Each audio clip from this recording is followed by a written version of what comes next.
వెళ్తే photos exhibition ఉంది. ఇక్కడ 90s లో తీసిన ఫొటోస్ నుంచి ఉన్నాయండి. ఆ కాలంలో అన్నదాన సత్రం ఎలా ఉందో, ఇప్పుడు అన్నదాన సత్రం ఎలా ఉందో మీరే చూడండి. ఇంకా ఇలా చాలా ఫొటోసే ఉన్నాయండి.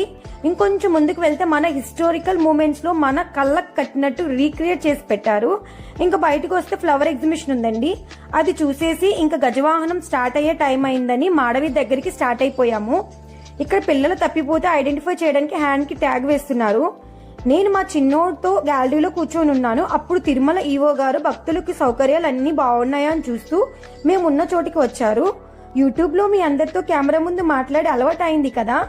ఈవో గారు సౌకర్యాల గురించి అడగగానే ఏమాత్రం తడబడకుండా బ్రహ్మోత్సవాలకి చేసిన అరేంజ్మెంట్ గురించి చాలాసేపు మాట్లాడిన తర్వాత మీతో ఫోటో తీసుకోవచ్చా అని అడగగానే ఇంత పెద్ద పొజిషన్ లో ఉన్నా సరే గ్యాలరీ లోపలికి వచ్చి నాకు ఫోటో ఇచ్చి వెళ్లారు.